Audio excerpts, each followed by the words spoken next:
Yeah.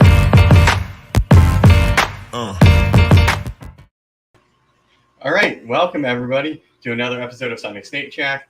So first, I'm going to shout out some of the people that are here. Welcome, Snuckster 101. I don't think I've seen you before, so welcome. Dominique, welcome. Got the super classic, super supporter. Aaron, welcome. TK. We got Morbid, Sadistic Balls, welcome. Eric's Morph Factory, thanks for tuning in. All right, so that's everybody for now. I'm gonna bring out my guest, Donovan from Burning Heart Exotics. Hey, what's up? How's it going? So pretty good. Briefly, just give an introduction, where you're from, how long you've been keeping, what species, your sort of like elevator pitch. All right. Well, like he said, my name is Donovan Benson, Burning Heart Exotics. My wife and I both run a reptile business. We live in Bakersfield, California, which is northeast of LA, about 150 miles. We were up in Washington, but we moved down here at the end of September. So we're in the Central Valley of California. I've been doing it. I'm a COVID reptile person, so I've been doing it about 3 years, 2.5 years. So not too long. Species I work with, I have this is my ball python room. I've got only balls. I've got 2 corn snakes right there.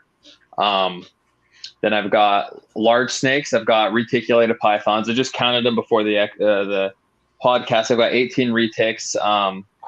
Most of them I got when they were babies, and they're just raising up now. And then I've got green anacondas. I've got 4 green anacondas, a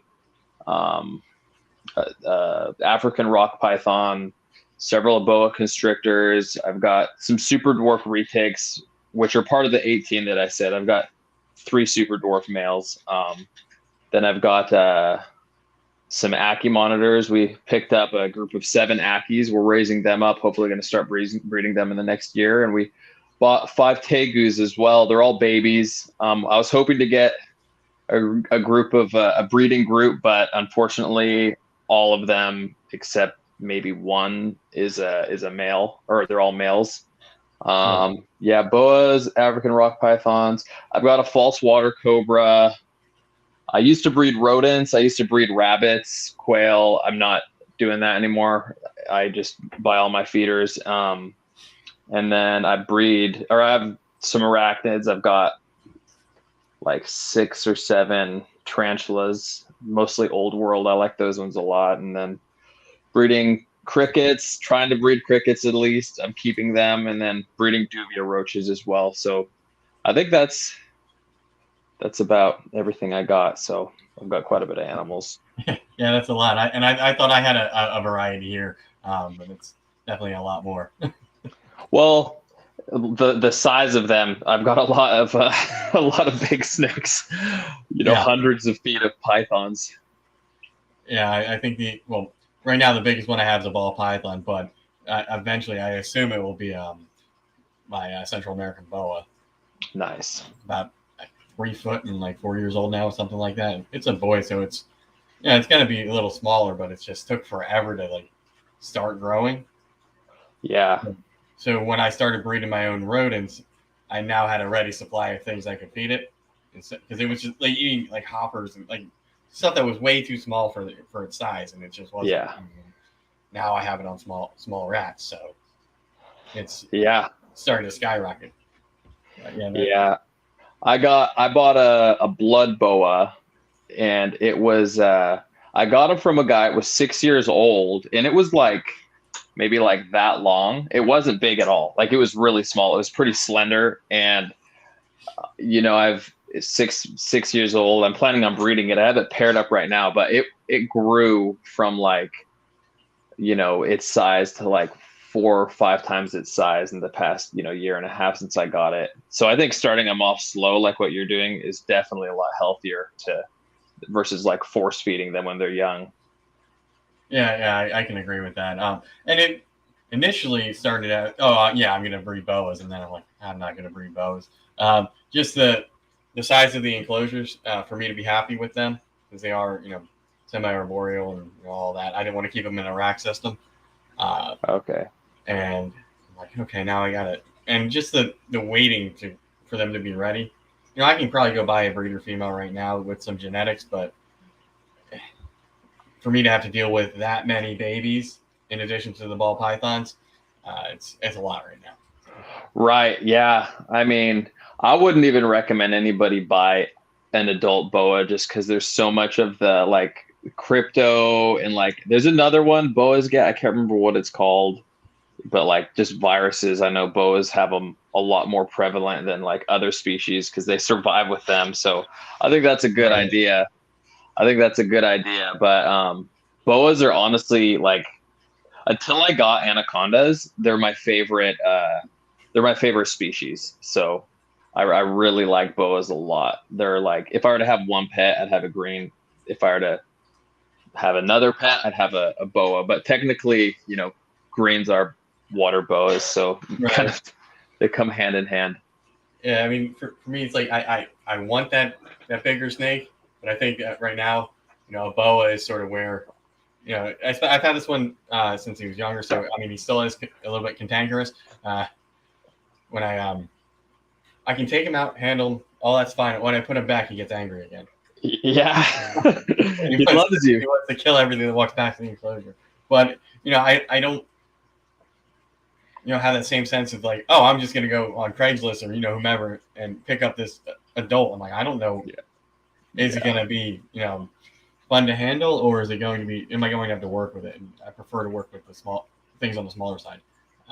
Just because the bites are less damaging, even though most of it's not that bad.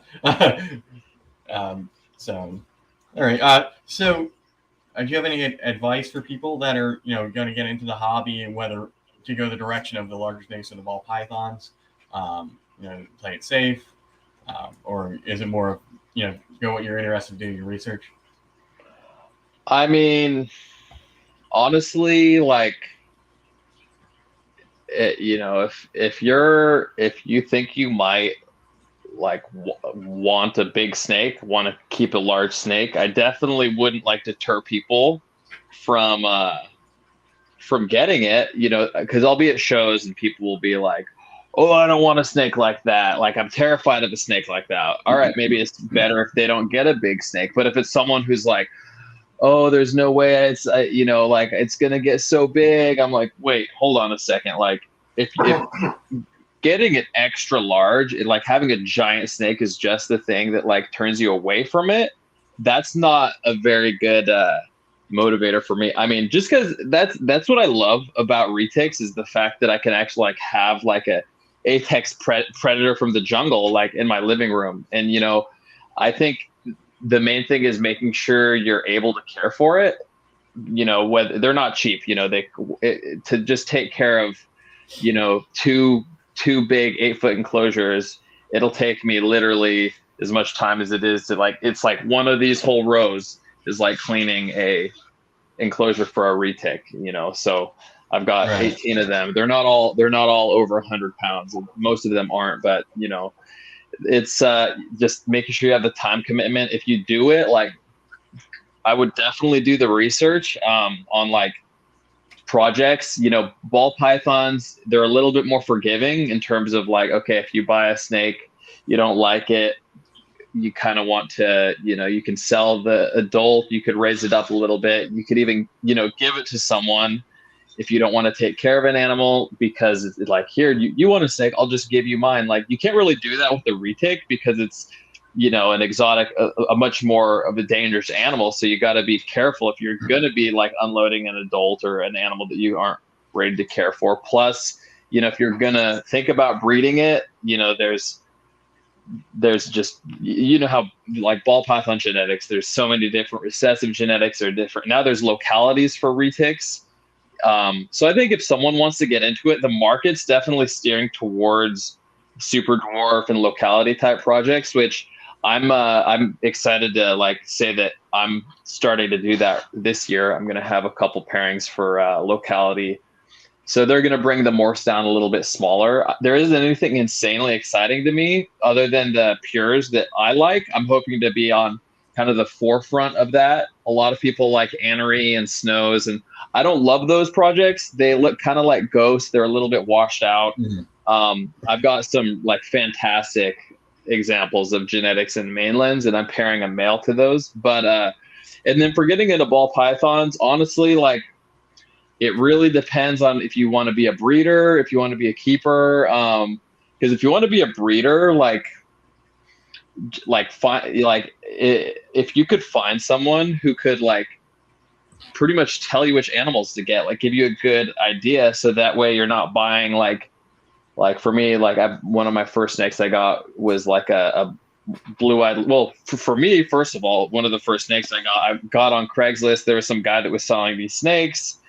They were like supposedly all females. I bought them, and once I learned how to pop them, because adults are hard to pop, turns out, they were all males, every single one of them. And it's like, all right, well, I ended up selling them for very cheap. People got them and they wanted them, so they got good homes, but just not kind of rushing into it like that. Definitely, there's getting into some of the, double, triple recessive. That's the direction of the project, the projects right now. So doing research about those, they're freaking expensive though. I've spent, a lot of money on them the past, 3 to 4 months without zero return on it. Like right now on the ball pythons, most of it I've been raising up the last, 2 years. So I guess I've been doing it 3 years now, and I think the main thing is, if you're gonna just, like, for example, everybody's kind of talking about how the market's crashing right now. Just having a business mindset about it, if you're gonna be investing in it, because, they say most businesses aren't profitable in the first 5 years. You can definitely change the odds with that if you invest properly. You're willing to wait the 5 years while maintaining everything right. Also, yeah, it's a lot of work taking care of these huge snakes. If I were to have invested all the money in ball pythons instead of retics and green anacondas, I would have, I'd be a lot further ahead in my ball python collection. But like for me, I like these large snakes, and you got to know kind of where to cut it off, because once you get them, like you buy like 10 ball pythons and you can clean them, like, scrub every little thing out, disinfect them every other day, and it'll take you like 30 minutes a day. And then you're like, okay, well, I can maybe get more. Because it's only adding like 2 minutes of labor. Sometimes, if you clean them once a week, 2 minutes, maybe 3 minutes a week, so you can get a lot of them. Making sure you're not going to sacrifice the animal's care when you end up getting more of them, because there's food costs that are, going up. You go from having a, $20 a week food bill to a $200 a week food bill. That's thousands of dollars a year that, you have to be prepared to do. Otherwise, you're not going to see through your investment, because you're not going to be able to feed them. They're not going to be able to cycle and stuff. So just, a lot of stuff, for me, I wanted to get lizards really badly. I wanted to get, I wanted to get like monitor lizards or something, tegus, and I knew I couldn't take care of them because they take daily care, and you got to be in the cage, feeding them all the time, soaking them, making sure everything's right. And I didn't have that time at the time. I own a general contracting company. I'm shifting my career right now, but my wife, I told her after we got married, I'm like, well, now you married a reptile breeder, so now you're a reptile breeder. And she's like, oh, well, if I'm a reptile breeder, I want to get into, I want to get my own project. I'm like, all right, well, what do you think of, what do you want? What do you like? She liked tegu lizards a lot. There's a pet store near our house. They had a big tegu.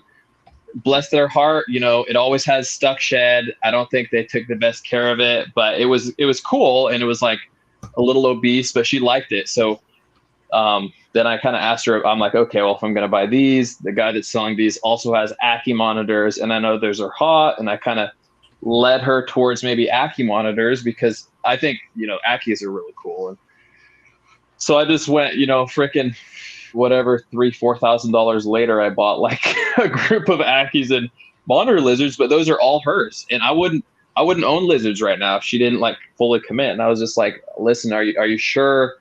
I'm not going to have time to take care of these. I'll help you get them set up. But she does that. And she also does all the cleaning in here also. And that's, she's taking, I'm super grateful for that, because she's taking ownership of what we're building together. And, she feels bad because, she sees how much money I'm spending on them, and she doesn't really feel like she's taking as much, she feels like she's not contributing much, but she has no idea like what she is contributing. She would have been here today, but she's helping her friend, get her son as a party. But so now that she's able to do that, I'm less afraid of, maybe, breeding 3 or 4, pairing up 4 retics, because 4 retics, that's potentially, 100 to 150 babies this year of retics. And when you're feeding them heavy to get them to cycle, that's how I do it. I feed heavy. I'm they're pooping a lot more, they're peeing a lot more, so you got to be in the cage constantly. And they're in the middle of the house in this new place. I don't have a separate room, so I have to keep those enclosures really clean, because I don't want my wife to complain about how the house smells like dead animal, like when they poop everywhere. So yeah, just really knowing your limits. You're never gonna really, waiting is never gonna really cause any problems if you're making like a serious decision. If you just like make sure you think about it. I'm the opposite way. My dad's, he waits, he does everything really executed, but me, I get emotional. I want something, I get excited, I get on Instagram Messenger and I message somebody about an animal, and then that's it. And there's been a couple times where I bought animals maybe I didn't want, or I bought an animal that, like this last year, I didn't really want this one retic, but the guy it was like $1,000 retic. He wanted it for $750, and then he's like, okay, I'll give it to you for like $400. I'm like, well, it's a female. I could definitely use it. And I bought it. Turns out to be a male, even though the guy who sold it to me thought it was a female, because I saw the transaction. But now I've got this super mean. It's like the meanest animal I own. It's a male that I've been breeding. So it's like 11, 12 feet long. I'm not like, someone hit me up a couple weeks ago. They wanted to buy it from me. And I'm like, do you have any other retics? No, but we have a boa. I know how to handle it. And I'm like, I was kind of trusting them a little bit. I reached out to a couple of my buddies, and they're saying they're like, if you think they're going to have a problem with it, the animal's going to be the one that suffers. And I'm like, there's no way. Like, I enjoy that kind of stuff, like a snake wrapping your wrist that can strike 6 feet out, like trying to bite my face. I get enjoyment out of that. I don't love it all day, but I like, a small section of my day to be filled with adrenaline. Some people aren't like that. So it's just, making sure that you're really careful about the decisions you make with these like dangerous animals, retics in particular. And just, making sure if you're going to buy equipment or build it, be prepared to grow, be prepared for expansion, just because once you get into this hobby, you're gonna keep expanding and expanding and expanding. So just be mindful of like space too, especially with the larger snakes. It's a lot, but the main thing is just making sure that if you're gonna do things a certain way, or you're gonna take advice from a certain person, kind of stick with that plan. Like, don't go bounce between how this person does it and this person does it and this person does it. Because if you're trying to breed the animals, going on like a proven path, like you can cause yourself problems if you try and mix, strategies. Try something for a year, maybe try something else for another year. But does that answer your question? Very much so. Very detailed. For me, I get that with the, going for the larger animals and the enclosures themselves. I mean, I have a 6 by 2 by 1.5 foot PVC enclosure that used to have my Savannah monitor in it back in the day. Right now, it's got a bearded dragon. So it's my TV stand, and I'm sitting over here going, well, I invested in the equipment. I don't have an animal that was really utilizing that space. What, I could always sell the enclosure, but it's still in the back of my head, like, what can I put in there? And what size is it? it's 6 foot by 2 foot high or a foot and a half high by 2 feet deep. Yeah, I mean, you can put a lot of things in that, dude. Yeah, if you like lizards, I'd get like a dwarf monitor, like a Kimberly rock monitor, an Ackie monitor. I think you'd like that. Oh yeah, definitely. That would fit perfect. An Ackie would fit perfectly in there. Yeah, seriously, cool to look at. Yeah, that's sort of been what's been the major turnoff as far as these bigger lizards, bigger snakes, is the amount that the enclosures that they will eventually need cost. Mm-hmm. And there's wait time. I ordered this thing, let's say April or something like that year, and I got it in like September. Yeah. And this was sort of like after the beginning, like the pandemic was kind of ending, so people were still building stuff, and it still took forever. I ordered it. My hatchling rack took like almost 3 months. Yeah. It's recently, and I had to hatch the clutch before I even got the rack, and they were sitting in my incubator. I'm like, should have ordered sooner. But I figured like, okay, six weeks lead time. Okay, I order 3 months ahead of time. It was still delayed, but yeah. I most of the stuff I bought, other than my vision racks for my hatchling, 2 of them I bought this ARS rack. Other than that, like all of mine are like used. People getting out of the hobby, they have a group of things for like, $1,400 here, $4,000 there. Some people I took full advantage of that, because there's people that get out of the hobby, and you can save yourself.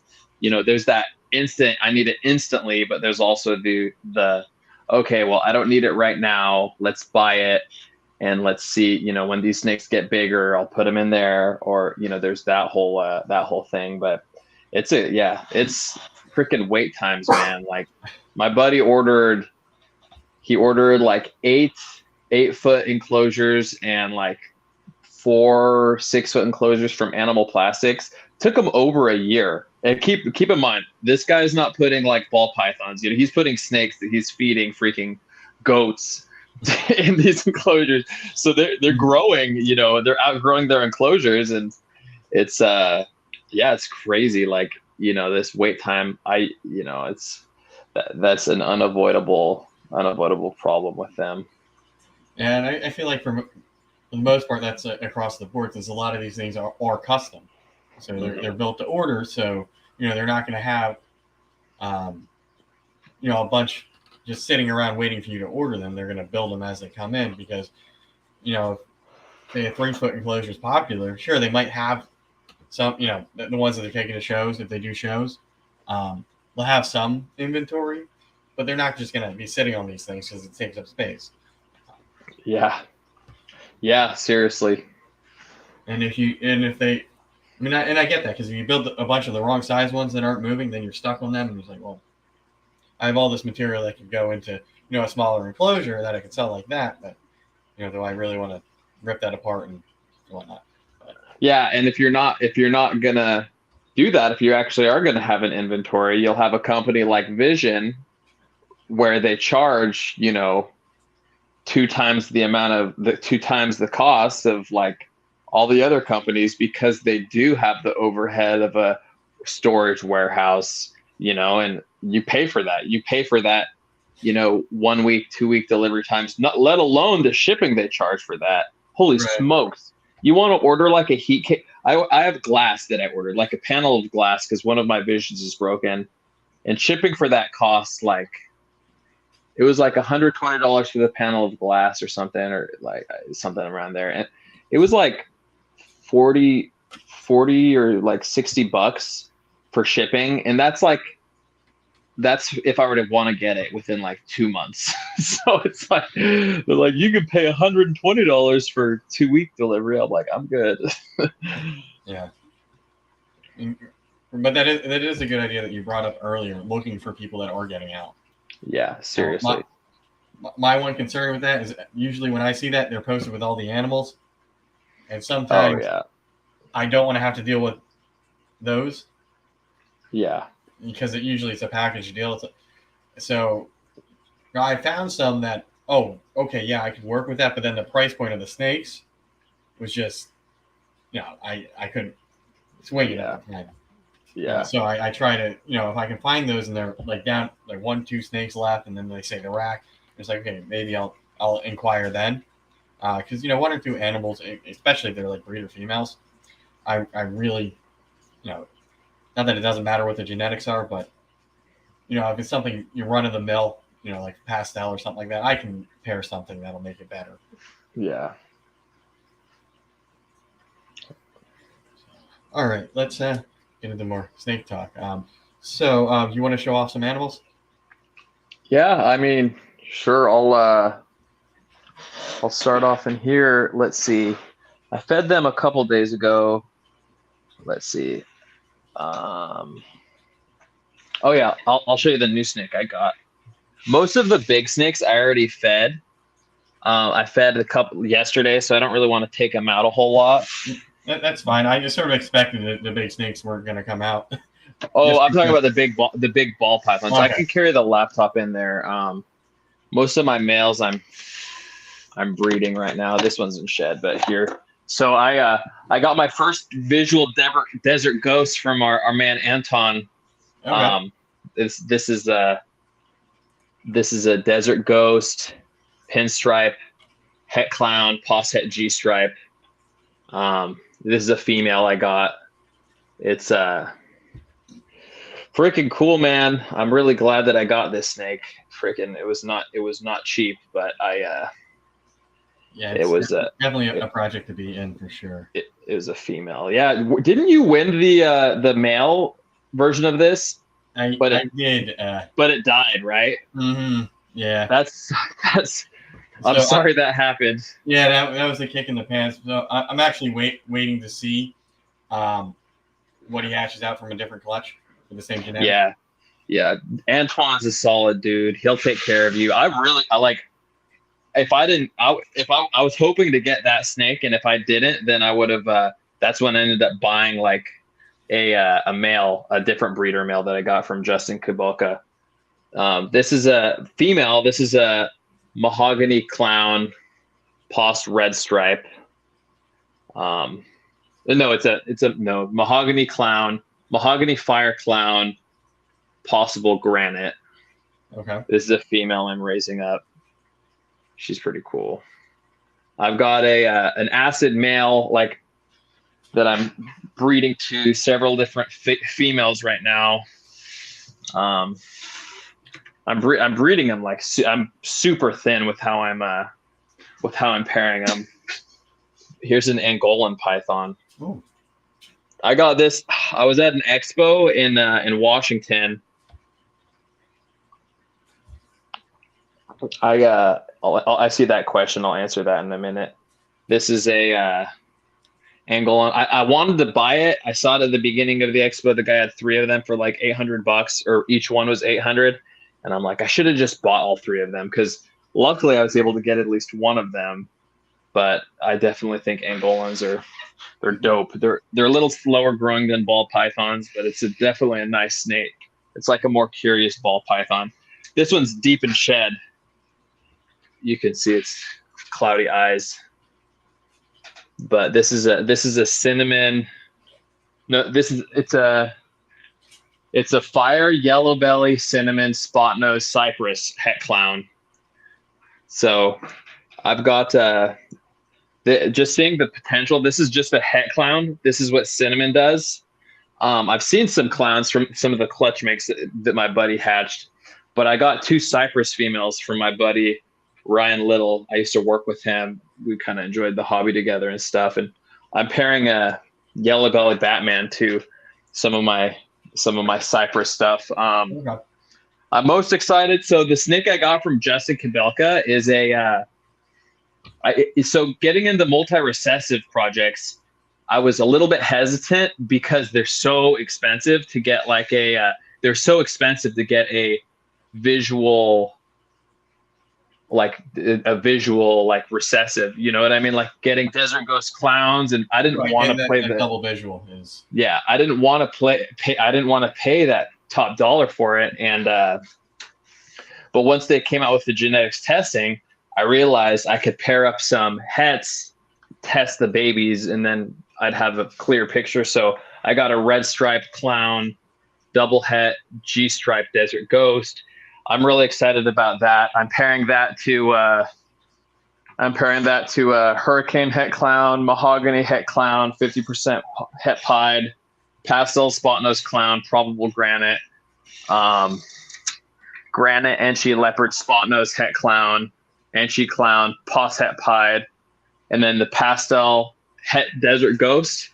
So it'd be actually the mom to the desert ghost I showed you. I got that from Antoine Hood, the adult female. So that's probably the most excited I am for projects, just because those are like seriously gene-packed animals, right? You know, and right.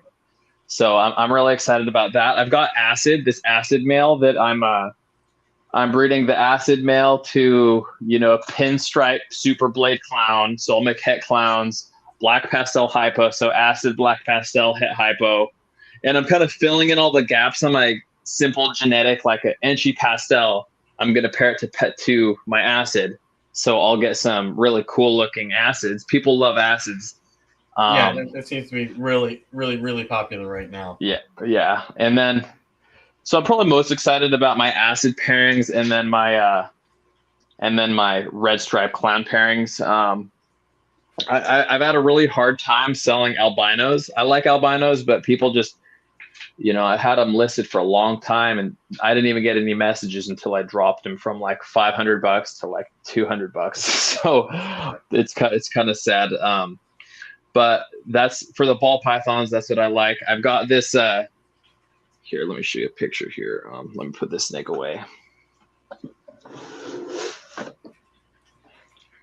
I'm gonna move the laptop over just a tad.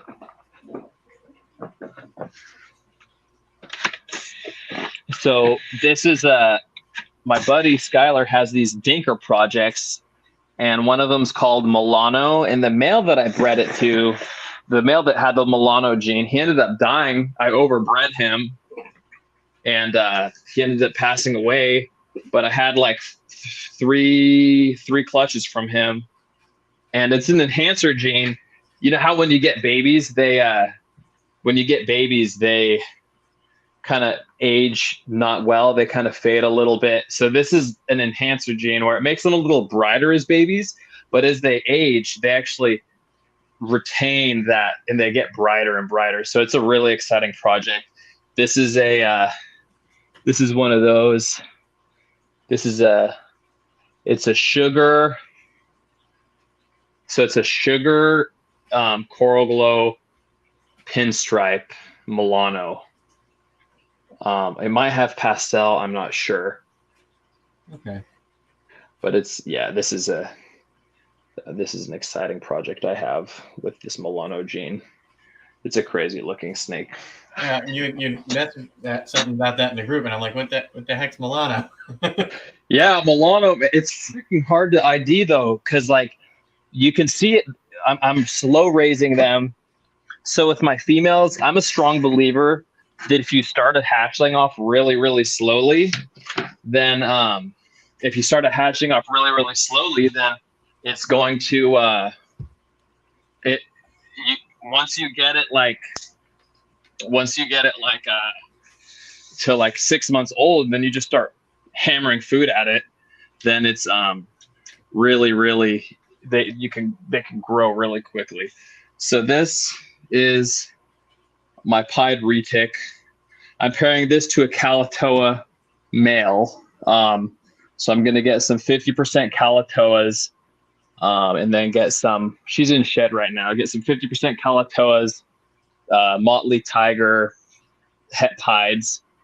Hold on, let me, just bear with me 1 second. Turn these lights on. Oh, there's these snakes right here. They're breeding. That's a Calatoa with a golden child phantom, het purple. Here you can see it a little better in here now. The light's on. This is a really crazy looking golden child. Have you seen those golden childs that are like really rainbowy? Possibly. They're like the black snake that super iridescent Jay Brewer has them posted and stuff. So this is a motley golden child that you see. This is caramel, which is like a T positive albino. So I'm excited about getting the caramel gene into the super dwarf game with some really good genetics. I've got an anthrax. That's an anthrax tiger. It's either het mocha or het albino. You're not sure until I breed it and prove it out. That girl's good. I'm not breeding her this year. This is a platinum mocha caramel golden child, which that's a really, the mocha mel, like that, those are very rare. I'm excited. I love golden child a lot. This is another pairing I'm excited for. This is the one of two pairings I'm making this year for retics that are mainland. So this is going to hopefully make the cows, those super popular cows. Mm-hmm. I've got a purple albino. Before I moved, she laid a clutch of eggs, and I had my buddy. They're incubating at his house. They should hatch in a couple weeks. So he's going to ship the whole clutch to me. Here's a green anaconda. This is one of my males. My other female, she did poop stoop. I cleaned her enclosure a couple days ago, but let me see if I can find a good. This is my other male.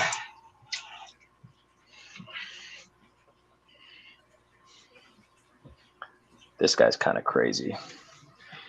This guy's name is Bruce. I'm going to grab a hook real quick. So you said you have two mainland pairings? Two mainland pairings, yeah. Purple albino, which is that female I showed you, the last retic, to a phantom, platinum phantom sunfire het purple. And that purple I showed you, she is like a really, really like good example of purple albino. So I should make some beautiful phantoms and beautiful sunfire phantoms. And then the other one, I'm pairing that same male. So a platinum phantom sunfire het purple to a platinum het orange ghost stripe. Kind of kicking myself in the nuts because it's the platinum gene is if you do platinum and platinum, you get a what's called an ivory snake, kind of like yellow belly and yellow belly. And you won't be able to ID which ones are cows out of that, but it's cool. I'm not going to turn the lights on these. Here's my anaconda enclosure. I've got a big water tub in here with the anacondas in there sleeping. There's poop. Here's my big female retic. This is the biggest one I have. She weighs about 160, 180 pounds. That's a lot of snake. Yeah, she does not look happy. I think she can smell the pigs I'm thawing out. But she's a big snake. And then, like I said, I just bought some enclosures for my Ackie monitors. Something stinks in here.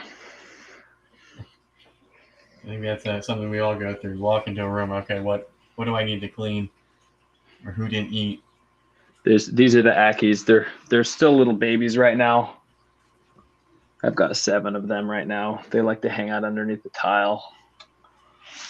And then there's the tegus. They're kind of going into brumation mode, but I have the tegus here. I've got a coastal carpet python. I forgot to tell you that. And then I've got a baby TK line Kalatoa in there. I don't really want to pull out any of the Kalatoas just because it's breeding season and they're all going through their territorial madness. They do. It's not a joke. Like when the males are in breeding season, they can smell the females. It's like, it's just crazy, man. They go absolutely insane. I'm gonna grab one more snake. I'll be right back. Okay.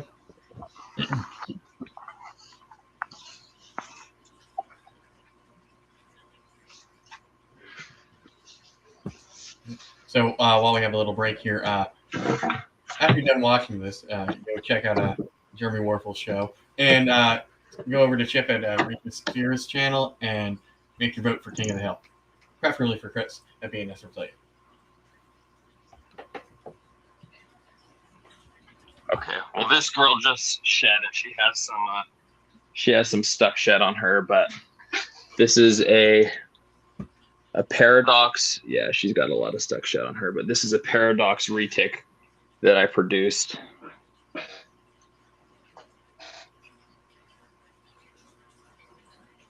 That pattern it's insane. I'm thinking about, I'm not going to invest a ton and do like a show setup down here in California, but I'm thinking about just having her listed on my table for like $25,000, $30,000 just because they're so rare, especially like a pattern like this. I've never seen a retic that looks like this. It looks like an Amazon tree boa almost. But yeah, so people walk around the show. Do you see the $30,000 snake? My fear is that some rich baller from LA will stop by and be like, "Oh, I want it," and I'll be like, "Oh, fine," because this was my first year of breeding. I got this this crazy paradox, and this snake. People say after a year you need to get an 8-foot enclosure for a retic. Like she's in a 4-foot enclosure. She's not small by any means, but she was born in April of 2020. So she's not insanely big, right? She's a good size. I'm not feeding her heavy. I'm feeding her pretty slowly. But she's not like unmanageable by any means. So if you have, Sulawesi, some snakes have really big genetics. If you breed them, or if you buy them, some of them might get to like 8 feet within a year. But this girl's about 5.5 feet, and she's not too big. That's manageable for now.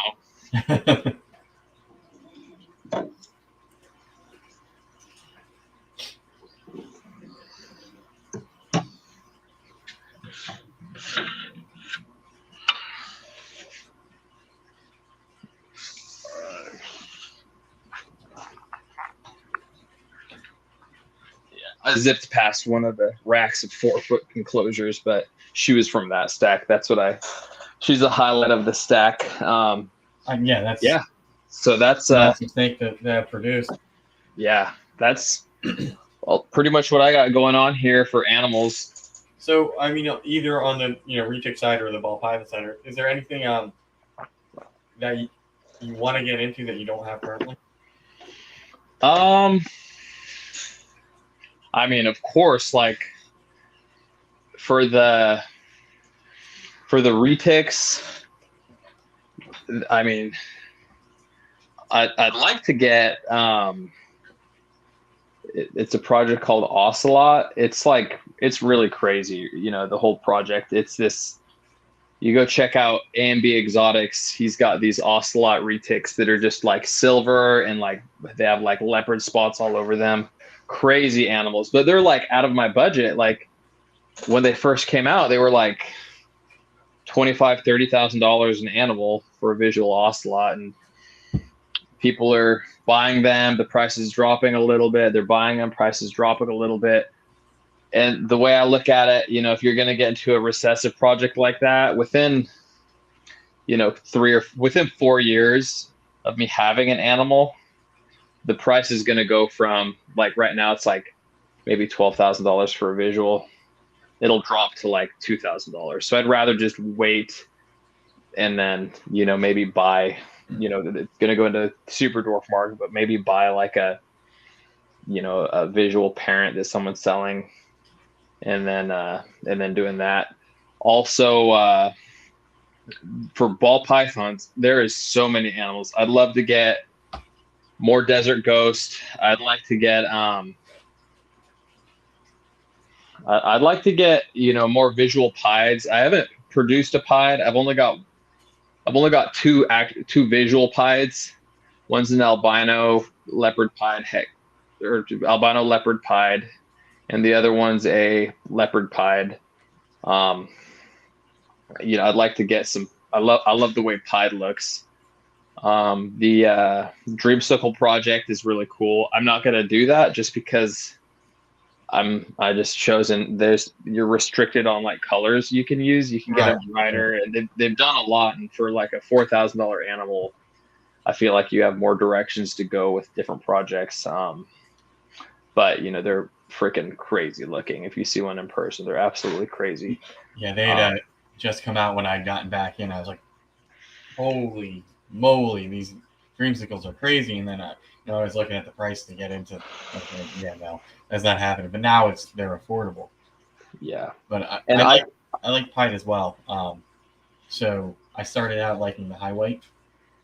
Now I'm more low white, just so I'm able to see what's going on in the snake. Yeah, have a preference there? High white pied or low white pied? I mean, for the retics, I like low white pieds, honestly, but I like having a white head for the retics, which the pied retic that I showed you, that was like, it had an all white head, and like, I think that's freaking awesome, that just having an all white head. I don't think it's genetic to like get an all white head for the retics, but then for the ball pythons, yeah, definitely almost like non-existent pied, just because you look at what it does to the pattern on the back, and I like the way it mixes up the pattern, and I like that really crisp like border on the edge of like where the white meets the color of the snake. I think having that kind of going across the side, if it only has like a white belly or something with like a couple stitches that go over the top, I think that the contrast on that is it's awesome. And I looking at it, like if I were to just look at it hand in hand, see which one I like more, I might like a higher white pied more, but like I'm so brainwashed into thinking that like high white is bad, because if I mix these genetics, I'm never gonna. So I don't really know how I feel about that, but I mean, I think in terms of animals I'd definitely get a lower white pied. And I have like a couple het G stripes. I've never even I don't have any G stripes, so I'd like to, maybe get like some het G stripe females that I can, breed my males to and stuff. But, I'd like to see, what that snake looks like. I've got mahogany, I've got hurricane, I've got acid. I'd like to get, I got red stripe now. The blackhead stuff is pretty crazy. Yeah, especially in clown right now. Yeah, seriously. Yeah, cryptic too. Yeah. But yeah, that's pretty much what I, right now I'm kind of at a pausing point, and I'm just going to be, the money I'm putting into it is going to be just like expenses, and I'm going to be holding back a lot of my future females off this season, and hopefully hold back 20 to 30 babies this year. That's going to put me save me like $100,000 on snakes. So I'm hoping this is the year where you're just prepping for the future. Yeah, this is a building year. I mean, I'm going to be making a lot of cool animals regardless. I think I'm going to have some hard choices to make, but I'm a lot of the snakes that are like cutting edge right now, I'm going to be making like het versions of those this year, double, triple recessives. So just kind of, waiting, enjoying the experience. I would like to get a black dragon though. Or like a big monitor lizard. I just can't, we don't have the space right now to put like a 8 by 8 foot enclosure. Like I just don't have the space. So that's one thing. I told my wife, my buddy was selling some, and so if you want a black dragon, hit up JC Reptiles. He's got some. He's got some for sale.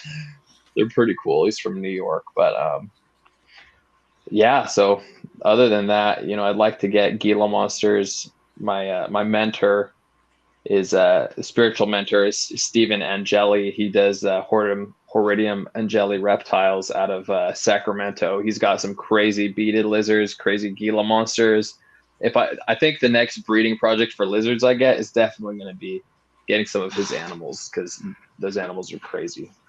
Yeah, I mean, there's certain ones that like that, the beaded lizard, Gila monster, that are like, that would be cool to have to get into, but at the same time, there's the, just the husbandry requirements for the enclosure and the heat.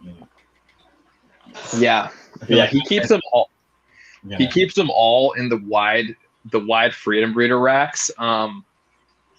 He keeps them all in those.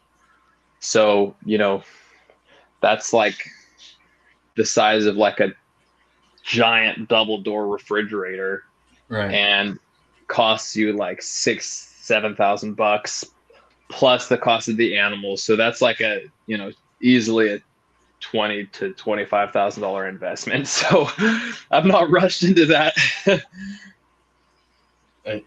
Yeah, I mean, it seems like you have a lot of animals and you're looking to get into some more things. And I mean, that's really cool to have. A lot of us, we're either, if we're collectors, we have like everything all over the place, or we're like hyper focused in one animal, like ball pythons, right. Or So I like, when people have those other projects that they're working with, those other passions within the hobby, rather than just being that hyper focused on this is all I'm gonna do. Yeah. I mean, honestly, like 5 years ago, I didn't even know you could buy a green anaconda. Like I didn't know people could buy them. I thought those were for like zoos and stuff. I didn't look into reptiles a lot though. That's what I got 4 green anacondas, because you need 2 males, because the males are going to you need to breed 2 males to 1 female, because they kind of fight each other. And then I bought like a baby green anaconda. It was like, this was 2 years ago. I'm like asking my whole family. They're like, what do you want for Christmas, Donovan? I'm like, don't get me anything for Christmas. Nobody get me anything for Christmas. I'll send you a link. My buddy, Black Diamond Herbs, he has baby green anacondas. If you guys just all put in like, $200, then, just get me a green anaconda. And then we're going to church on like Christmas Eve, and my mom's like, you're not getting a green anaconda, Donovan, for the last time. And I'm like, ah. And then I like asked my girlfriend at the time. I ended up marrying her, but I asked her, I'm like, should I get a green anaconda? She's like, Donovan, you're gonna end up buying one anyways. So I bought it, and like as soon as I held it, the way it like wrapped around my fingers and like squeeze your hand, it's like I fell in love with it right away. They're a lot more exploratory. They'll like look at you and like kind of check you out and stuff. And a couple of my friends up in Washington, they got out of the green anacondas and they were selling 3 of them and an enclosure. I just wanted to buy one of them, and I asked them, are you selling just this male? And they're like, yeah, we'll sell just one of the males. We're keeping the enclosure and the 2 females, or the big female and the other male together. And they ended up, I just was like, how much do you want for it? And I told myself, I'm like, if they want less than $7,500 for the group, I'm going to buy it. And they wanted like $7,000 for it. And I'm like, whatever. Like I went for it and I fed them. It's probably like tripled in weight since I got it. I tried to breed it last year, didn't have any luck. Breeding it again, this year, I'm kind of upping her food. Now that I'm feeding pigs, she likes pigs. She's a little picky to eat, so I'll have to like scent the pig with a rat. I'll like get a frozen rat, thaw it out, and just like rub it all over the female or all over the pig.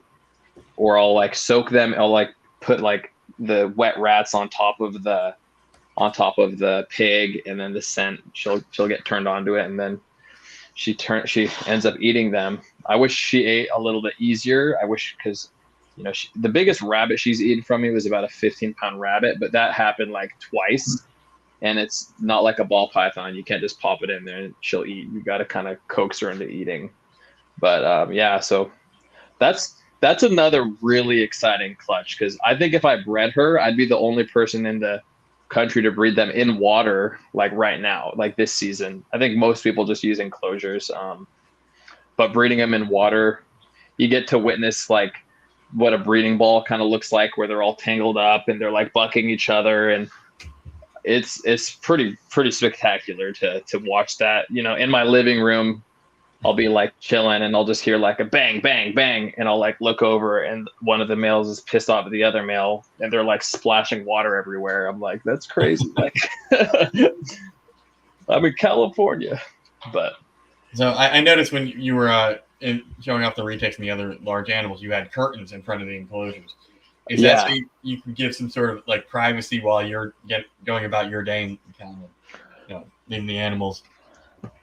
I mean, yeah, it's privacy. My wife was really against it because she liked the way she didn't like the way they looked. She liked the way the enclosures looked, I keep them clean.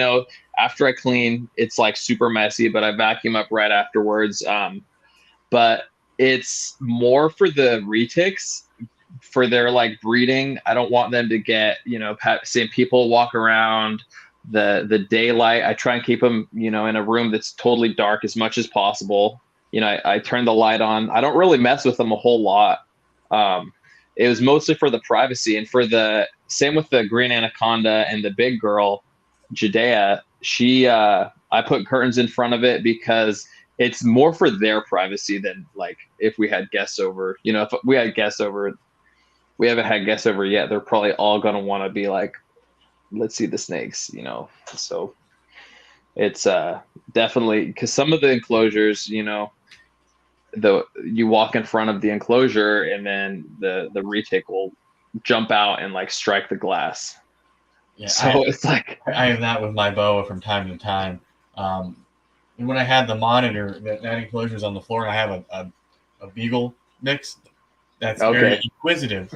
Every so often, she would stick her nose where the vents are on the door.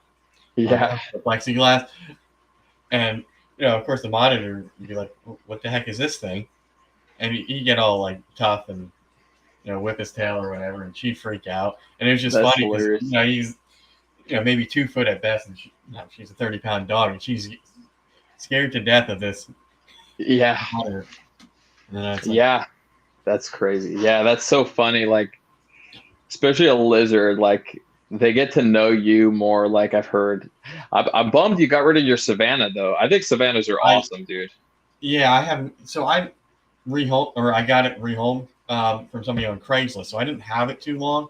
But I had it in a 55-gallon enclosure when it was about like 1.5 feet, and I bought the next one before it was going to get its final one. When it grew up, and something happened, and it was eating. I was handling it. Everything was going great. And then, actually about a year ago, I'm looking at it and I see it threw up blood.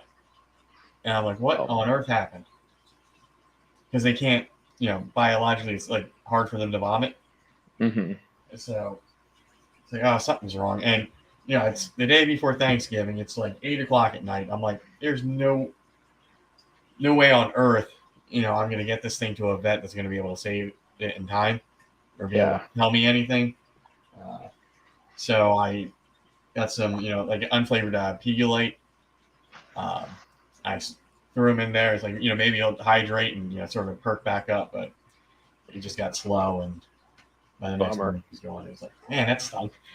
Yeah, no, seriously. Yeah, that sucks, man. That's a sad, it's sad one of the thing to happen. Like when you don't know, because sometimes you can tell certain things. Like I had a bearded dragon brewmate, and he didn't come out, and he like absorbed like everything, and he had stored for the the winter, and he just didn't start eating again. So he sort of like killed himself more or less. So I mean that sort of made sense because for a month or two he was just chilling, ruminating. Now I didn't induce that; he just did it on his own, but he didn't come back out like the other one, my other male did. And I was like, yeah.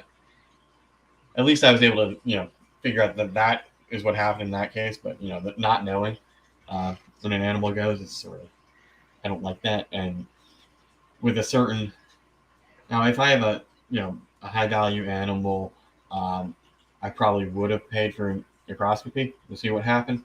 But for $100 Savannah monitor, a couple $100 bearded dragon, I'm not. Right.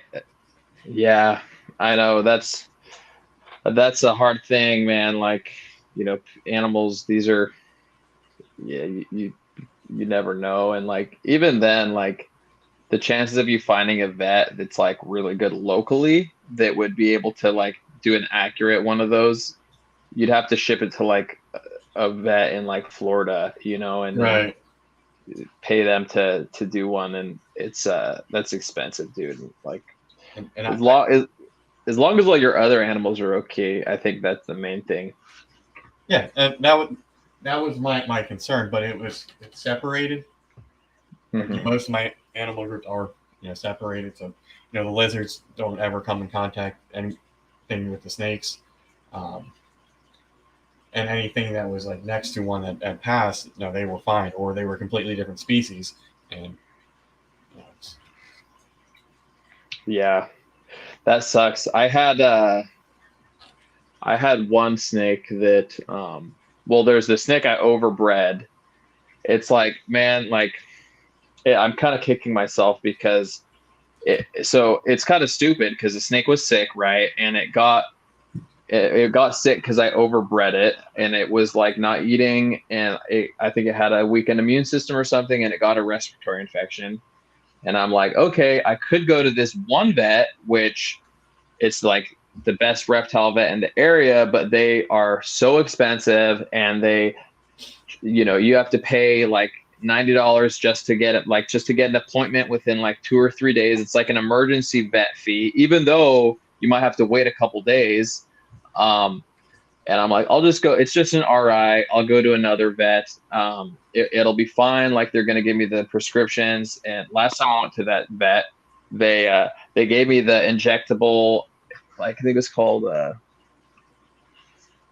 I want to say ceftazidime, but I think that's wrong. It's some like broad spectrum antibiotic injectable, and it's and then so I took it there, and then the guy was like, yeah, he's like, well, we'll give it Baytril injections. And I learned my lesson. I gave Baytril to one of my retics one time, and every time I did it, it like each injection site turned into like these giant sores on it. And I'm like, nope, I'm not doing Baytril. I want to do like an oral antibiotic if that's all you have. Do you have this one? He's like, no, we don't have any, and there's a shortage, so you won't be able to get any. And I'm like, come on, man, like, really? And then so they gave me like oral Baytril, and I've seen like other people do oral Baytril, and it seems like it makes sense if you do like a short cycle of it, but they did give me like the pills. They gave me like a suspended version of it, which was it was the kind they use for like an injection, but he just mixed it into like some kind of liquid, and I put it in his mouth, and I think that was too toxic for the poor snake's like central nervous system, and I think that's what ended up killing it. And looking back on it, I'm like, I should have just taken it to this other vet. I should have done this. And it's, I kind of had a resentment against that other vet because one of my big snakes, she has a closed like nostril on her sinuses, and it was from a previous owner. I don't know if something happened, but it's like a smaller hole, so it'll get clogged sometimes, and then she'll get like it's not an RI. Like, it looks all the symptoms of an RI. I've tested it for every single thing multiple times. It just happens to her sometimes, especially like right now when I'm like feeding her heavy and she gets big, like she's not able to like fully like move her lungs enough. I'm not taking her outside as much because it's cold and she can't get exercise.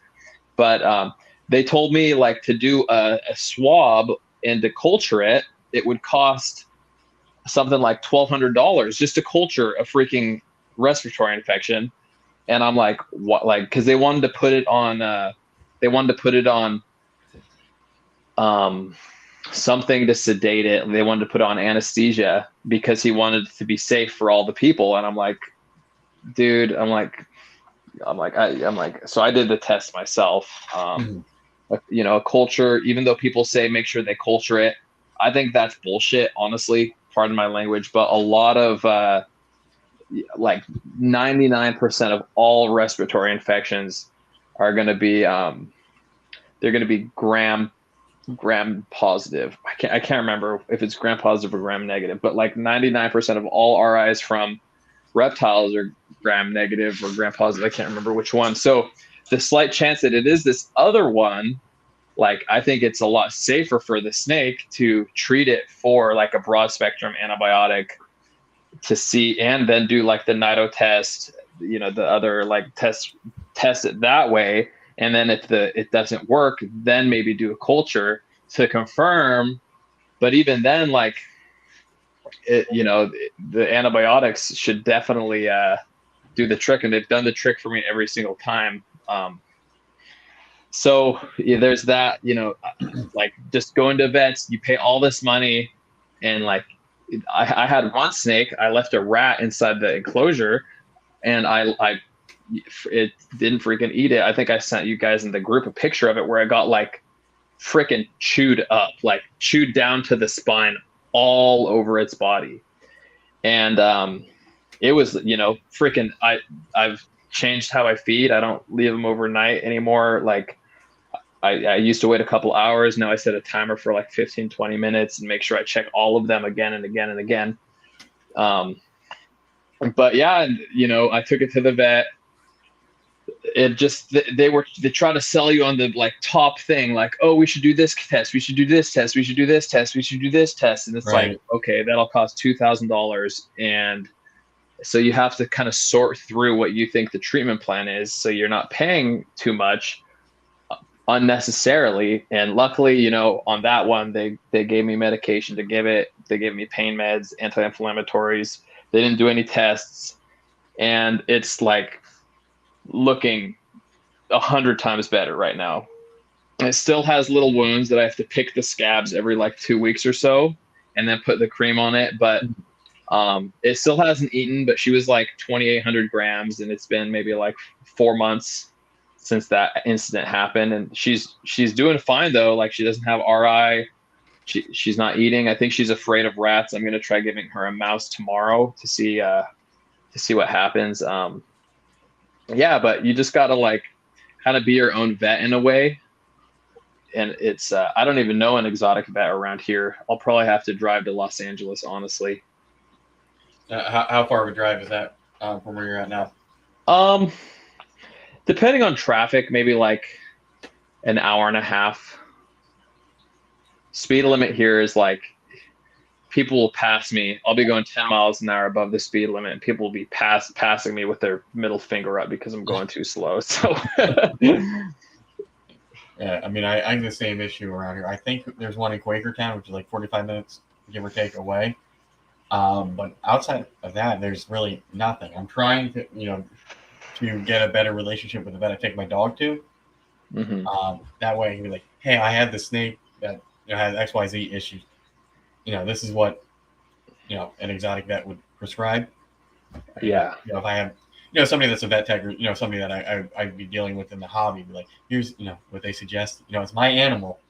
Yeah. I'm going to be administering, whatever the treatment is. So, it's sort of on me if I screwed that up, not on the vet.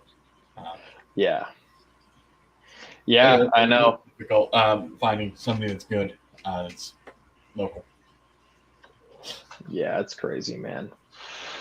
It's crazy. They're expensive too, but it's part of the expenses, part of the overhead of taking care of your animals like that. So I don't have a problem paying money. If I can like, do something that's gonna help, I don't have a problem doing that. But I have a problem when I might not get that, when I don't get the right care. I pay the money still, and I'm like, advised against what I know to be right, that's when I have a problem, because it's like now I have a trust issue between this vet I'm trying to build a relationship with. It's like, why are you trying to like strain our trust we have? And that's the biggest thing for me. You know, I'd rather a vet be like, look, man, like we are not comfortable giving you this snake. Here's the risks associated for giving it anesthesia instead of like telling me it could possibly kill the animal. You know, like here's the risks associated with it. You could contact these people. They might have a different response, but let's start with this plan if you don't want to take that risk, instead of like, let's do all this. And then like I have to chisel down what I think needs to be done. And it's like, it's just, you know, I wish when we go to the doctor for us, they gave us the right care like that. You know, instead they're like, oh, well, we're not gonna do that test because insurance might not cover it, even though I don't know how to read an X-ray like a professional radiologist. Like I'm just a general practitioner, and I only spent X amount of hours looking at X-rays, whereas this person, that's all they do for a living. I don't want to. Your insurance isn't going to cover that because I'm too stupid to realize that there might be a bigger issue here. It's like, you know, it's kind of opposite problems that I'm talking about. So yeah, I've definitely had I forget what the heck it was. I got some sort of skin infection from wrestling. Oh yeah. Now this wasn't during the season, so I didn't need to get like, you know, doctor's note to say I could wrestle. But like every other week, I'd be back in his office paying the copays for him just to look at it and say, see you in a couple weeks. I'm like, what? Why are we doing this? Come on now. Yeah. Did you have like impetigo, gladiatorum, MRSA? I forget what this particular one was. But at this point, it was going away. It's just, he didn't like that I was constantly seeing him with all these various skin infections over the course of, you know, a decade or so of wrestling. It's like, oh, he's got ringworm again. Well, yeah. That's gross. Yeah, it is. That stuff gets kind of gross. But, you know, if you can take the oral antifungal, and you have proof of that, and you can take that to that you're being treated, then you can get cleared to wrestle when you do visually have it. So, anyway.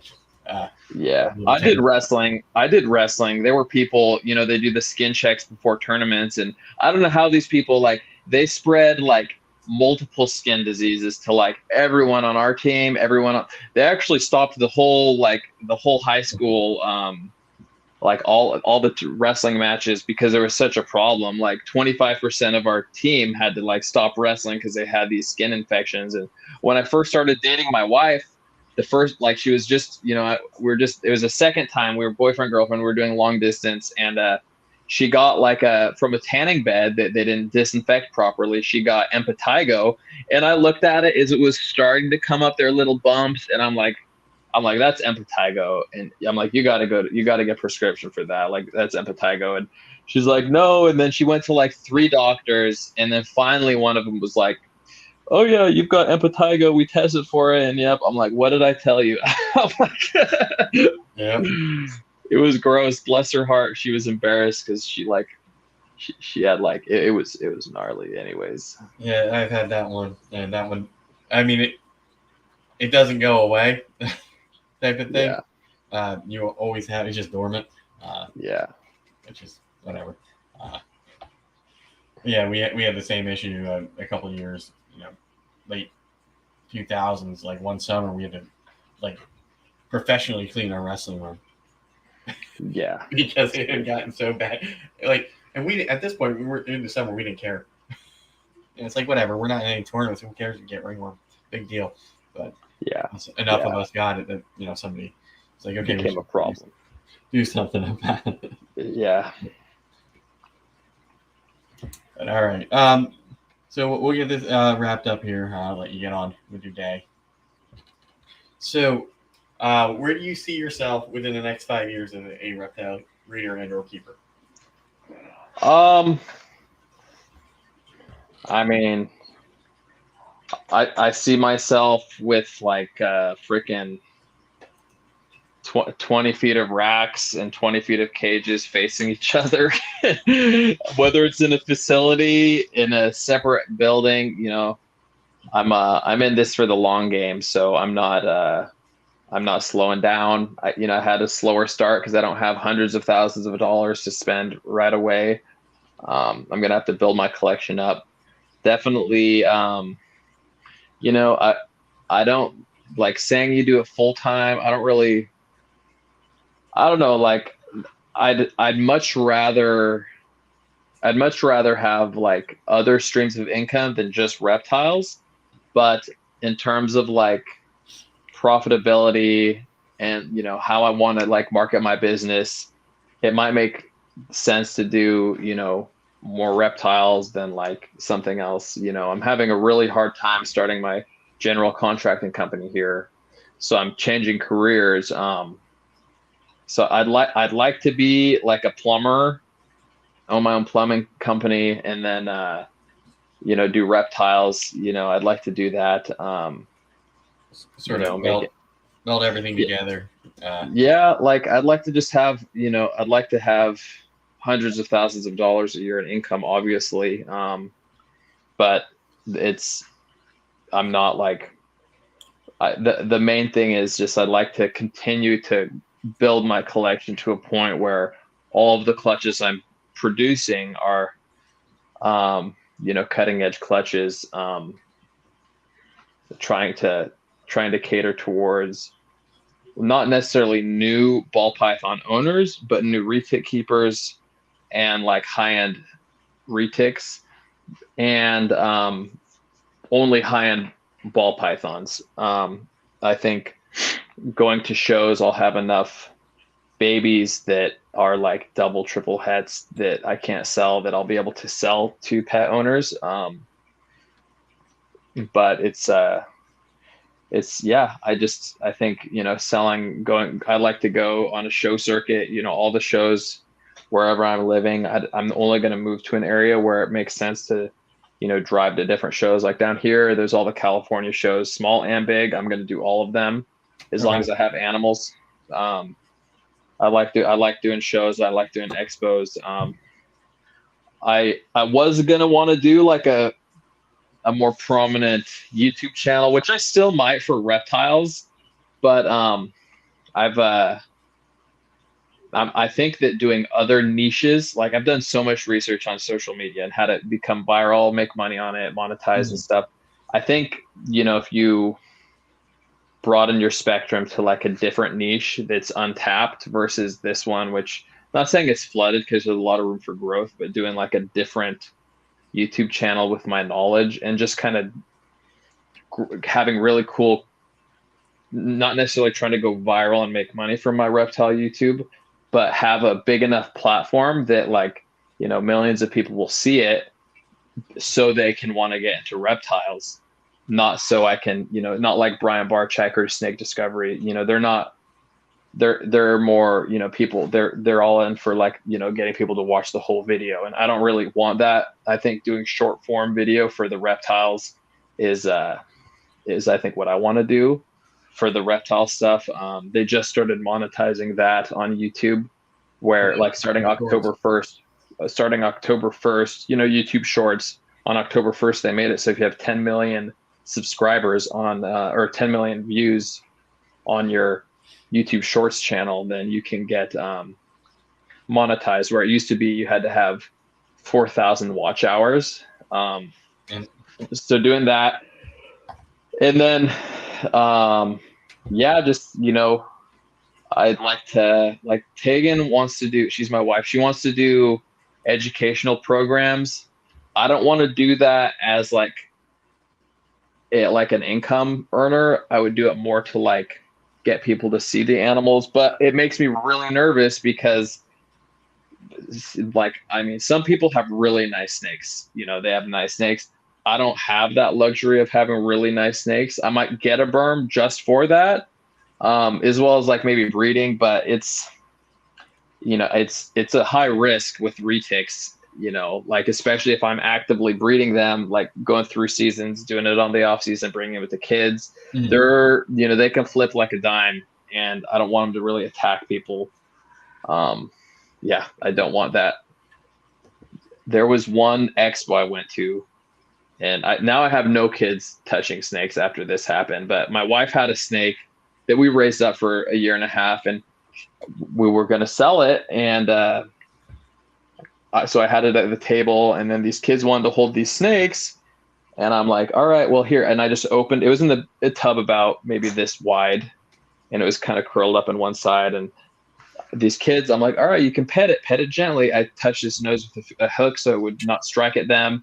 And then they go up, she's petting it, one's petting it. Then these two other kids come up behind her, and they just start poking at it. And then it jumped out and struck one of the girls. It didn't latch on or anything, thank God. But she was like, she ran away, and I didn't see anything. There are people at the table walking around, but her dad came by and was like, "That's not a venomous snake, is it?" I'm like, "No." They're like, "Okay." I found out she was like crying with like blood dripping down her arm. She'll never want to have a snake again, you know what I mean? So I just don't want that to happen, you know? So I'm not letting kids touch snakes, but that's the only fear about like doing educational stuff like that. Yeah, I mean, I had a live a couple Labor Day weekend or something like that with Brian Gundy, and he was talking about, you know, how he set up his program and his things, and he's never had an incident and all that. I'm like, that's great. I mean, but I've seen some animals that can be, you know, out of nowhere.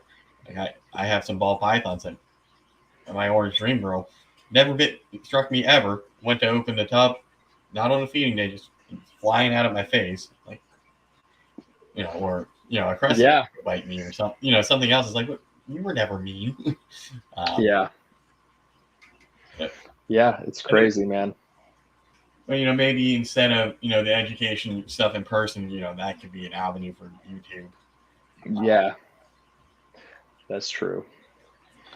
That's definitely true. I do agree. There are a lot of shows like this. There are a lot of panel shows, and then, you know, you have that, you know, your long form content, like you mentioned before with Ryan Barczyk and Snake Discovery and a couple of those channels, where you're watching a 15-minute, you know, sort of movie. Mm-hmm. Yeah, and you know, like the big thing about those channels is like I don't know, I get kind of bored of like I used to watch when I first got into the hobby, like all the breeding channels, and it's like, or not all of them, but like some of the exciting ones, but it's like, it's boring. Like I've been so like desensitized to just like the quality of content on like my phone, because everything's in short form content. So if something's not like constantly like exciting me, it's like, you know, and I'm a visual person, so, you know, watching someone talk, I mostly listen to stuff like what you were saying. So I'm going to be starting a channel here probably like this week or something, where it's going to be telling stories about like hunters that they'll go out and they'll be, say, like hunting for, you know, tigers or for like wildebeest, and then a lion will come after them, attack them, rip their friend apart to shreds, and they'll be stuck hiding from it for like, you know, 24 hours, and then they could hear it going through around their camp, you know, just kind of like telling stories about that, starting with his short form, but then doing long form, you know, 10-15 minute videos. I think I'd rather focus my long form content on a channel like that, so I can actually have like a stream of income from that, versus working so much harder to make good content that just doesn't, you know, it's kind of a flooded market. You know, you're competing against guys that have millions of subscribers for that kind of audience. So yeah, I mean, and I get that, and I think one of, at least for me, you know, I do the channel, the other stuff for, you know, sort of, hey, here's me, you know, hatching this, you know, clutch. Here's me holding this animal, so that, you know, ultimately when you see it on Morph Market, be like, yeah, I hatched that out. Here's the video. That's cool. You know, so if I do, you know, when I do hit a double visual or something like that, where it's like, you know, I at least have the name out there, where it's like, oh yeah, it's that brew guy with the and it lets me see my growth. Yeah. lets everybody else sort of follow along. Going from, I wish I had started the channel or at least done some videos when most of this wasn't here. And it's a little 3-tub rack, and then just to see how crazy I've gotten to. It is crazy with adding stuff, and there's more to come. And, man, it's nice to see people tune in. Yeah, I know it is, and it's I've been like really kind of pushing to get a lot of followers. Like the last, I think it's been like 17 days now, or 15 days, 16 days. I don't know if you remember, I posted in the group. I'm like, and for all the people listening, we're in a Patreon group with High Desert Python VIP. So shout out to the VIP members. But I said I'm going to be, really like pushing the next 30 days to, on my social media, and it's paid off. I've gotten over I just hit 9,000 followers on Instagram. Nice. And I a couple of the videos are went viral, which definitely helped. But, when I started that little push, I was below 7,000, just 3 weeks ago. And then, YouTube, I started doing YouTube shorts every day. And now I've got I got maybe 5.4 million views on one of the videos, and the rest are it's substantial. It's not 25, 30, 120. It's 3,000, 10,000, 12,000, 50,000, 10,000, then the one with millions. But I'm trying to I'm trying to make money on Instagram, and it's so frustrating because there's people that have less followers than me, less channel engagement, less views. I've gone over 1 million on 3 of my videos, over 500,000, between 500,000 and 1 million on maybe 4 of the videos. And then I've gotten over 10,000 on, several dozen of them. And it's annoying because there's people that have way less engagement, way less followers, and they're able to get paid from Instagram. And it's there's no real way of it's just random. They just select you and monetize you. It could be at 5, it could be at 1,200 followers, it could be at 200,000 followers. So I set this goal for getting 1 million, posting almost every day, and it's helped. I get random hits from people. They're like, hey, when are you gonna have green anaconda babies? That's what people ask me more than anything else. When am I gonna have green anaconda babies? So it's part of it's the part it's a lot of energy. Not all of the followers, most of the followers aren't reptile people, but again, getting people exposed to the industry, getting people exposed to people are actually doing this. People have racks of ball pythons that they're breeding everywhere in the country. People are people keep snakes that are longer than your car. People have lizards living inside their bedroom, stuff like that. And it's the whole reason I got into the hobby was watching One Too Many Jay Brewer videos. I'm that's it. I'm buying one. I bought a freaking snake from him, and it's I'm not gonna talk bad about him, but I'm just not gonna buy another snake from him. So it's so that's I'm just I'm really grateful we have the High Desert Python Patreon group. That's my favorite group chat I'm in by far, from all the people, just because it's all the guys are pretty cool. So thanks for having me on this, man. I appreciate it. Well, thanks for coming on. And that chat's interesting because it strangely stays mostly reptile hobby related a lot of the time, unless there's some sports or something's going on with somebody's family. It's pretty on topic, which is nice. I have some other ones that are sort of, they go all over the place. Somebody will send a reel, and then we dive down a rabbit hole. Yeah, I mean, that's now that you pointed out, that's and Anton he does zero moderating. He does zero moderating. That's a good point. It is people, we're all into the hobby, and we're all committed to helping each other out. And I've gotten I chose his Patreon group like just shout out to Antoine, his Patreon group. Like the way he runs his business, I can't remember what podcast I heard him talk about it, but just the way he like his whole mindset. There's not one thing in particular, but his whole mindset about how he hustles, how he goes out to all these places. Like, one, he's a rising star, and you are who you surround yourself with. He's really a smart dude. Like, he's got to spend some time with him. We chatted a little bit, but he's into like a lot of different stuff, and he's really smart. So everything he does it for a reason. But just being around like that kind of culture, people that are like-minded, being able to have a mentor, I can ask him and he'll answer the question, and he'll answer what works for him. He's had highs and lows in the industry, like really lows that I can't imagine, heartbreaking stuff that's happened to him. But right now I've got let's see, 1, 2, 3, 4, 5, 6. So I got 6.5 snakes from him. I say it's a half snake because he had like a split clutch with someone that I didn't realize. But and these are like cutting edge snakes. I got 4 adult females from him that I've picked up the last like 6 months, and he takes care of the Patreon group a lot. It's really cool being able to be part of something that's like, like I said, Antoine's a rising star. He's going to be a top dog, in terms of production here in a couple of years.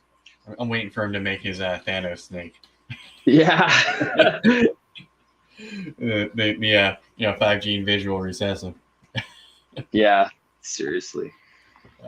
All right, so all of Donovan's social media information the link is in the description for the video. If you're not already following him, please go click on his link tree. You can check out his Instagram, YouTube, Facebook, Morph Market, and website. Did I get them all? I'm not sure if I have a website. I might still have the link there. I deactivated the website because, but I don't think I linked my TikTok either. I post all the same stuff. I use Instagram more than anything else. So if you want to get a hold of me, Instagram, I check Facebook too, but Instagram and YouTube, if you can, follow, subscribe, those videos, content, I'd appreciate it. You're boosting me in the algorithm. And like I said, I'm trying to like push into monetization right now on the short form videos on all those platforms. So I'd appreciate it very much. All right, so that's going to wrap it up for us tonight. Thank you again for coming on, Donovan. It was cool actually getting to chat with you sort of in person, albeit remotely, and get to see your collection other than just some pictures in a group chat. So did you think that my collection was about this size, or what was your opinion going into it? Because I don't really share on my social media. You see like this much of what I got going on. There's a lot more. It's a lot more. A lot more than I anticipated. It's like, okay, he's got a couple of retics and a rack like what's behind you, ball pythons, but it's a lot more. And part of that's intentional. I'm not like I'm transparent about all the projects I got going on. It's all that, but it's like, it's like if you don't show everything, if you follow my stories, you get a better picture. But if you don't show everything, then it's, then when I'm producing animals, it'll be like, it'll kind of catch up. My content will be like, kind of catching up. And on top of it, the content is like the ones that get a lot of traction are like maybe like 6 animals. So I'm sure a lot of the same 6 animals. All right. Well, thanks again for coming on. Be sure to check me out next week. I have Rashad from 212 Exotics coming on, another I gotta check that High Desert Pythons VIP Patreon member. So that'll be fun. Hopefully, we can get everything worked out and I can get him on there. I know he's very, very busy with multiple hustles. So hopefully we're still good for next Sunday. And if you haven't already, and you don't have it open in another tab, go check out Jeremy Warfel. He's got Ryan from Smitty Serpents on his channel. Thanks again for tuning in. We will see you next time. Peace. Thank you. God bless you.